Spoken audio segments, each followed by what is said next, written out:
पहुंचे हुए इस क्रांतिकारी जनसैलाब में मेरी ओर से हृदय की गहराई से जोहार धन्यवाद करता हूं। आज सबसे पहले मैं उन पुरखों को याद करूंगा जिन्होंने सदियों पहले इस समाज की लड़ाई लड़ी थी, और साथ में उन पुरखों को भी याद करूंगा जिन्होंने अलग भील प्रदेश की मांग रखी थी। आज ये लड़ाई फिर से शुरू हुई, हक अधिकार की लड़ाई है, जिसके अंदर सदियों पहले हमारे पुरखे, जिनके इतिहास को हमें जानने की जरूरत है कि ये पुरखे जो अंग्रेजों, राजा रजवाड़ों और सामंतवादी सोच के खिलाफ भी लड़े थे, और ऐसे लड़े थे जिनकी बदौलत हमें कई सारे अधिकार मिले थे। और आज उस लड़ाई को आगे लाने के लिए ये जो पीढ़ी है वो आगे आई है। भील प्रदेश की मांग कोई नई मांग नहीं है। 1818 से पहले भी मानगढ़ की पहाड़ी के अंदर गुरु गोविंद महाराज के नेतृत्व में लाखों लोग इकट्ठे हुए थे और भजनों के माध्यम से जन जागरण करते थे, और उसके माध्यम से हमारे लोगों को इकट्ठा करके अलग भील प्रदेश की मांग रखी गई थी। मैंने राजस्थान की विधानसभा के अंदर पिछली बार जब सत्र चला था तब कहा था, पत्र तो नहीं लिख पाया था, लेकिन राजस्थान की सरकार के अंदर भजन लाल जी मुख्यमंत्री के सामने आंखों से आंखें मिला के कहा था कि आदिवासी मेरा धर्म है, जोहार मेरा अभिवादन है, प्रगति मेरी पूजा है, तीर कमान मेरी पहचान है, अम्बेडकर बिरसा मेरा स्वाभिमान है, और भील प्रदेश मेरा अधिकार है, और ये अधिकार हम ले करेंगे। ये बात राजस्थान की विधानसभा के अंदर कही थी।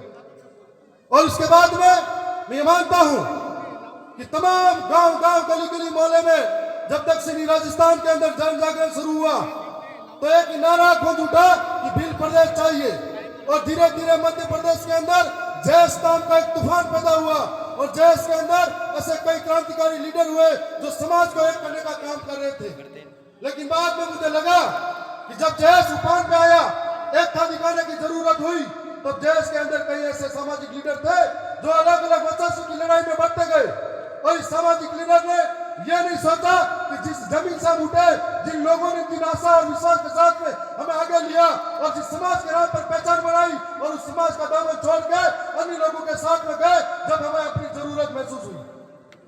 आज दक्षिणी राजस्थान के साथ साथ में गुजरात, महाराष्ट्र के अंदर भी ये लड़ाई भील प्रदेश की है जो घर घर पहुंची है, और दक्षिणी राजस्थान एक आईना है जिसको देखकर आज पूरे देश के आदिवासी एकजुट होने का कार्य कर रहे हैं।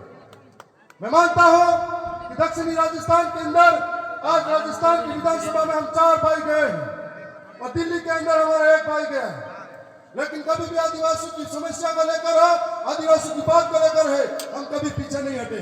हमारे पुरखों की अधूरी इच्छा थी, उसके लिए हम लड़े हैं, और हमें मालूम है कि जिन पुरखों की अधूरी इच्छा की वजह से हम लोग हमारे कर्तव्य निभाते हुए समाज के सर्टिफिकेट बनवा गए। मैं ये मानता हूं, आपके बीच में बात भी रखना चाहूंगा कि आखिर भील प्रदेश क्यों जरूरी है। भील प्रदेश इसलिए जरूरी है कि 5वीं अनुसूची इलाके में आज तक लागू नहीं हुई, वो लागू हो जाए। भील प्रदेश इसलिए जरूरी है कि कोई हमारे सिर पे आकर मुद्दे नहीं। भील प्रदेश इसलिए जरूरी है कोई हमको घसीट के मारे नहीं। भील प्रदेश इसलिए जरूरी है कोई हमारी बहन बेटी को जिंदा दफनाए नहीं। भील प्रदेश इसलिए जरूरी है कि कार्तिक भील जैसे को मारा नहीं। भील प्रदेश इसलिए जरूरी है कोई मटके से पानी छूने से मारा नहीं। भील प्रदेश इसलिए जरूरी है कोई हमारे पुरखों की विरासत जल जंगल जमीन को छीने नहीं। इसलिए भील प्रदेश जरूरी है। और आज से पहले 1818 से पहले इस इलाके के अंदर अरावली की पहाड़ियां हो या इन 4 जगह पे आदिवासियों ने कभी प्रकृति को नुकसान नहीं पहुंचाया, न ही आदिवासियों ने जंगलों का खनन के लिए काटा था। और आज सरकार ऐसे ऐसे कानून ला रही है जो वन विभाग के अंदर हमारे आदिवासी वर्षों से इस जमीन पर रह रहे थे, ये वन विभाग के कानून बाद में आए, उससे पहले रह रहे थे।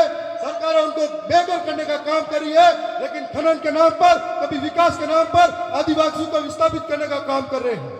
और कभी कभी जब हक की बात करते हैं तो नक्सलवादी कहकर उन्हें मारा जाता है, जिस तरह के मध्य प्रदेश के अंदर बेघर जनजाति को, आदिवासियों को मारा जा रहा है। तो यदि हमारा भील प्रदेश होगा, हम लोग सुरक्षित होंगे, हमारा अधिकार बचा पाएंगे। और भील प्रदेश तब बनेगा जब हर एक घर घर में बिरसा मुंडा पैदा होगा, हर एक घर घर में कालीबाई कलशुआ पैदा होगी, ये विचार जिंदा होंगे, ये विचार पैदा होंगे, तब भील प्रदेश जरूर बनेगा। और मैं मानता हूं इस लड़ाई के अंदर अब बहुत सारे साथी नए जुड़ते जा रहे हैं। और राजस्थान के अंदर हो, भोपाल के अंदर हो, या गुजरात के गांधीनगर हो, या महाराष्ट्र के मुंबई में हो, जब तक हमारी विचारधारा के लोग उस सदन के अंदर पहुंचेंगे, टेबल बजा के सरकार की आंखों में आके डालकर बोलेंगे कि हमें बिल प्रदेश चाहिए, तो जरूर बिल प्रदेश बनेगा। और ये जरूरत है समय के साथ में। पहले भी कई राज्य बने हैं, कोई भाषा के आधार पर भी बने हैं, कोई क्षेत्र के आधार पर बने हैं, कोई बोली के आधार पर भी बने हैं। तो इस प्रकार से बिल प्रदेश की हमारी पूर्वों की मांग है, उस विरासत को हमें लेना होगा। हमारे पूर्वों ने बलिदान दिया है, संघर्ष किया है। तो आज भाषा के आधार पर वो मैंने एक और बात, इधर भी चिट्ठी आ गई है, राजस्थान की विधानसभा में भी 2 मिनट करके बैठा दिया जाता है। तो मैं ये कहना चाहूंगा कि आने वाले समय में हम और मजबूती से लड़ेंगे। मैं जिस समाज के सर्टिफिकेट से राजस्थान की विधानसभा में हूं, हमारे ऐसे ही समाज के सारे लोग यदि बिल प्रदेश की मांग करते हैं, 5वीं अनुसूची को धरातल पर लागू करने की बात करते हैं, विकास के नाम पर विस्थापित हो रहे समाज की बात करते हैं, तो जरूर बिल प्रदेश बनेगा। मैं ऐसी आशा और विश्वास के साथ में उम्मीद करता हूं कि भोपाल की जो विधानसभा